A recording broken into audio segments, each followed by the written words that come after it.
Clemente Ganslúcio, diretor técnico do Diese. E uma nova surpresa aqui, ele está aqui no estúdio, ele não está nem no telefone, nem no YouTube, nem nada, ele está aqui com a gente, para nossa alegria. Tudo bem, Clemente? Tudo bem, bom dia, Marilu, bom dia, João, bom dia, ouvintes. Bom dia. Bom, a gente vai começar aqui a nossa conversa, Clemente, sobre a informalidade, né, que atinge aí 41,1% da força de trabalho, de acordo aí com o IBGE. Já era esperado isso, né, Clemente?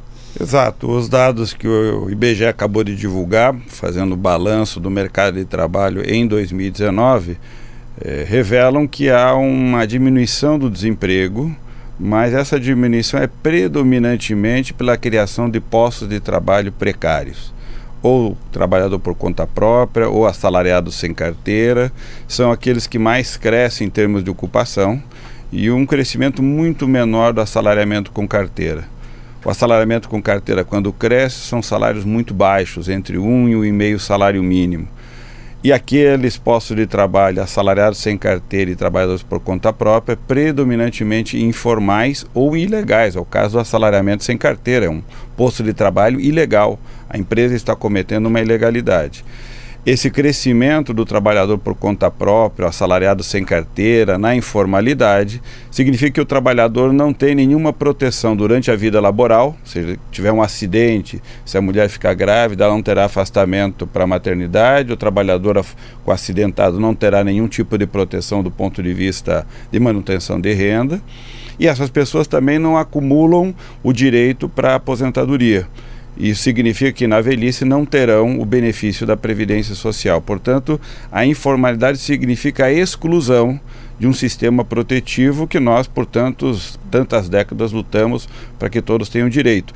Vinha diminuindo, portanto, vinha aumentando o contingente protegido até 2014 e 2015. De lá para cá, o que cresce é o aumento da desproteção. Glauco. E curioso que a reforma trabalhista, né, Clemente, ela propôs ali formas novas de contratação justamente com esse argumento de que a formalidade ia aumentar. E o que a gente vê é o contrário, né? A flexibilização acaba incentivando a informalidade, essa criação de postos de trabalho com salários menores, ou seja, todas as promessas ali da reforma acabaram não se concretizando. Exato, Glauco. A reforma trabalhista, na verdade, vem criar um ambiente favorável à flexibilização. E em um mercado de trabalho heterogêneo, com a fragilidade que nós temos na estrutura do sistema produtivo, essa flexibilização, na verdade, significa ampliar a capacidade da economia, gerar postos de trabalho flexíveis, que no nosso caso significa desproteção. Nós temos, além da flexibilidade na jornada parcial, muitas vezes jornada parcial com até registro em carteira, mas com salários muito baixos. Trabalho intermitente é uma forma legal hoje de dar legalidade a uma ocupação precária e com baixíssima proteção. Por exemplo, um trabalhador intermitente que ao longo do mês não consiga acumular um salário mínimo de renda, ele não terá esse tempo de trabalho como tempo para contar para a Previdência Social. Portanto, ele está legalmente contratado, recebendo um salário que é muito baixo, incapaz de financiar o seu orçamento e, além disso, não terá a proteção social. Portanto, essa flexibilização precariza muita parte da legalização, da situação legal de inserção no mercado de trabalho, e, de outro lado, essa flexibilidade não responde a uma dinâmica muito baixa, ou seja, a economia continua patinando, semi-estagnada, sem capacidade de gerar postos de trabalho de qualidade, e isso dá a desproteção, ou seja, a legislação acaba favorecendo, porque ela, ao gerar postos de baixa qualidade, não faz crescer a massa salarial, não tem mais consumo, a economia não produz porque não tem demanda, e isso tudo gera um ciclo que vai fechando uma engrenagem de desproteção, de baixa qualidade, sem uma dinâmica virtuosa em termos de crescimento econômico. Enquanto isso, nesta segunda-feira, o presidente Bolsonaro vai almoçar ali na Fiesp, não é isso? Exato. Com o protesto aí das centrais sindicais contra o desmonte aí do Estado, né? O que é um negócio muito estranho, né? Porque nós vemos nesses últimos anos, e continua agora, um ataque muito grande à indústria. A indústria brasileira vem sendo destruída por uma política econômica equivocada. Nós deveríamos ter uma política econômica voltada ao desenvolvimento industrial. Nós precisamos recolocar a economia brasileira orientada para a capacidade de industrialização da nossa capacidade produtiva. Nós estamos exportando os nossos produtos primários para que outros países industrializem. Isso significa que os bons empregos estão indo para esses países. E nós estamos abrindo mão disso, da capacidade do empresário em empreender industrialmente e de nós gerarmos postos de trabalho com qualidade. São esses postos de trabalho, na indústria principalmente, que dinamizam qualidade para todo o mercado de trabalho. Um dos motivos para uma economia frágil, um mercado de trabalho altamente com muita informalidade, com baixos salários, é porque nós estamos destruindo os postos de trabalho na indústria. Nos últimos anos, talvez nos últimos 5, 6, 8 anos até, predominam postos de trabalho criados até 1,5 salário mínimo. Nós estamos fechando postos de trabalho acima de 2 salários mínimos, com carteira de trabalho assinada. Os resultados entre contratações e demissões são sempre negativos acima de 2 salários mínimos, e o que é positivo é posto de trabalho até 1,5 salário mínimo. Quando você vai olhar os dados, você vê que a indústria demite e contrata-se comércio e serviço com baixos salários. Essa economia não vai dar certo. Nós precisamos, o país precisa, os trabalhadores precisam uma outra dinâmica, uma dinâmica virtuosa, onde o Estado tem um papel importante em termos de investimento e geração de dinâmica econômica virtuosa pelo investimento. O setor empresarial precisa voltar a investir, mas voltar a investir se ele tiver perspectiva de consumo. Enquanto isso não acontecer, nós continuaremos patinando do jeito que a gente vem patinando, e o país precisa urgentemente reverter essa tendência. Portanto, esse encontro é muito estranho, porque é um setor sendo destruído pelo destruidor. Não acredito que seja um encontro virtuoso para a economia brasileira, não.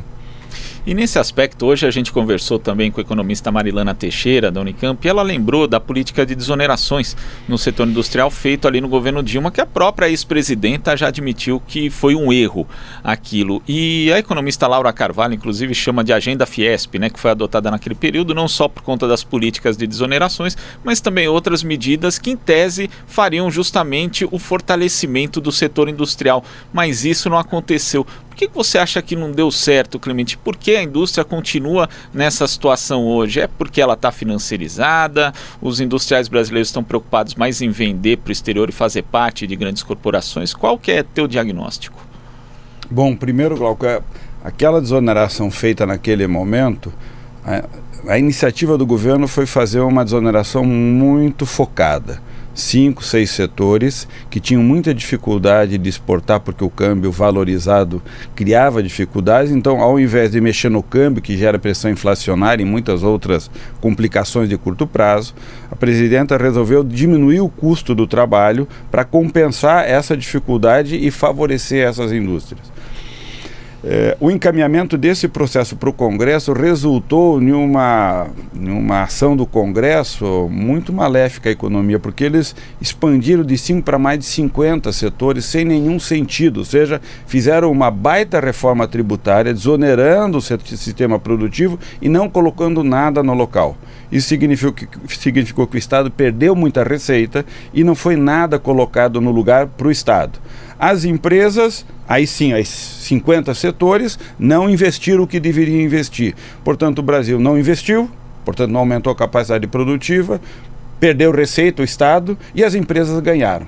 As empresas ganharam, mas não ganharam para se estruturar do ponto de vista econômico. E o que nós vemos é que essa medida desconectada de um conjunto de outras medidas para o desenvolvimento produtivo, de lá para cá, diminui gravemente o investimento público, despenca. Nós estamos nas menores taxas de investimento público da história do país. O BNDES está praticamente semi-destruído ou em destruição. Principal banco, um dos principais bancos do planeta, para produzir investimento produtivo. As nossas empresas multinacionais brasileiras, com capacidade de produzir no mundo, destruídas, intencionalmente destruídas. Nenhum outro país no mundo faz o que nós fizemos com a Operação Lava Jato. A Operação Lava Jato tem que combater a corrupção. Ótimo, isso tem que ser feito. Os países que fazem isso, fazem punindo os responsáveis, as pessoas físicas, mas protegendo as empresas, porque a empresa é um patrimônio da nação, é um patrimônio do país. Quando nós destruímos uma empresa, nós destruímos milhares ou milhões de empregos. Nós fizemos isso. Nós fizemos a desmobilização da nossa estratégia de desenvolvimento industrial.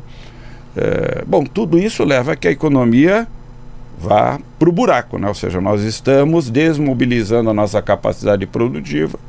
E aí a desoneração é uma das dimensões, mas tantas outras se somam a colocar um entrave estrutural evidente. Além de todas as restrições internacionais que colocam sérias dificuldades, né? Por exemplo, o ano passado, a crise na Argentina dificultou muito a exportação de bens manufaturados para a Argentina, que era um dos nossos principais importadores de produtos manufaturados brasileiros. Despenca a nossa agenda de exportação para a Argentina. Aí vem o presidente e bate politicamente com os argentinos. Isso não favorece uma retomada da nossa relação comercial com a Argentina. Então, além das dificuldades econômicas, há dificuldades políticas. A crítica do presidente a toda a defesa do meio ambiente no mundo está criando uma série de constrangimentos em países e empresas que dizem: eu não me relaciono com um país que não tem compromisso ambiental. Então isso dificulta a nossa presença no mundo do ponto de vista da nossa base exportadora. Tudo isso cria muita dificuldade e tem consequências gravíssimas para o emprego, porque se a economia não tem pujança, não tem capacidade de produzir, porque ninguém consome internamente, ou muito baixo o consumo interno e dificuldade enorme de exportar. Só vê a nossa taxa de exportação de bens manufaturados é declinante. A nossa economia não vai produzir. O empresário não produz para o vento, produz para consumidores. Se ele desaparece, se o governo afasta os consumidores internacionais, a nossa indústria ficará a ver navios. Muito bem.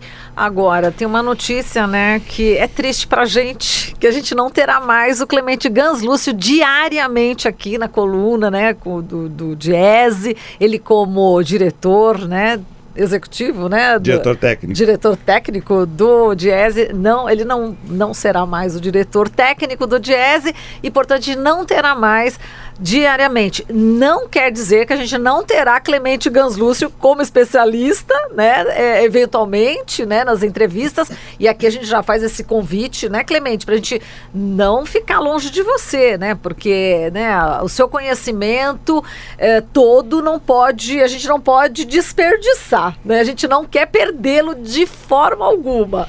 E eu queria que você falasse desse momento, né, da sua vida, que você... Quantos anos, né, você ficou como diretor técnico do Diese? Bom, Marilu, eu estou no Diese há 35 anos. E há 16 anos eu trabalho como diretor técnico, a pessoa responsável pela condução geral do Diese. É um cargo designado pela direção sindical do Diese. Tenho um mandato.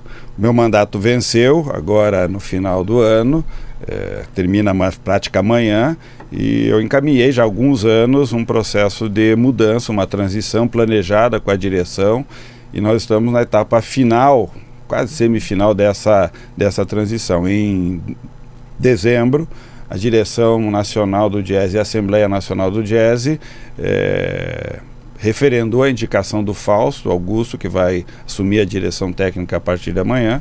Eu concluo, portanto, 16 anos de trabalho como diretor técnico do Diese, e essa transição é uma transição, portanto, planejada, organizada, importante para a instituição, para ela se renovar, para ter novos quadros que toquem a instituição.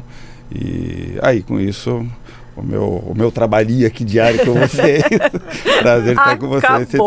Está terminando isso. É um prazer estar depois com vocês, mas aí já na condição de especialista e em situações ruins, maldade, más notícias. Deixa eu dar uma má notícia, vou falar com o Clemente.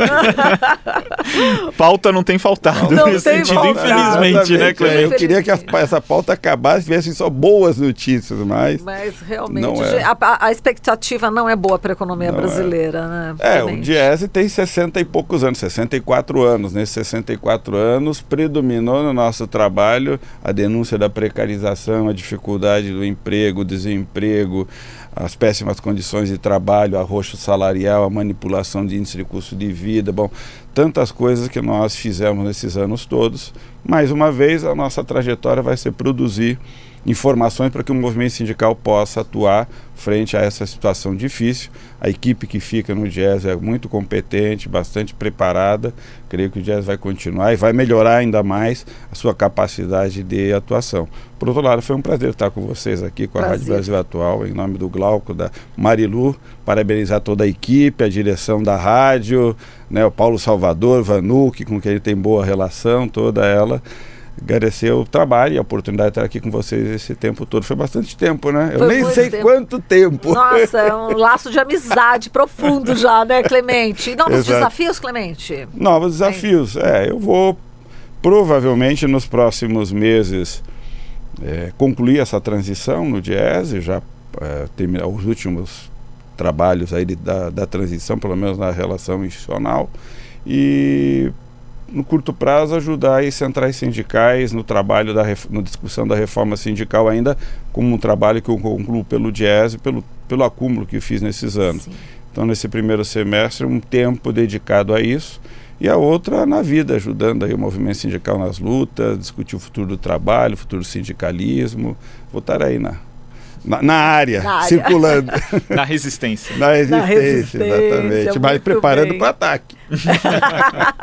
Perfeito, Clemente. A gente agradece demais aqui a sua participação, de todos esses anos que você esteve aqui com a gente. Foi um prazer enorme. E o que a gente aprendeu com você é demais.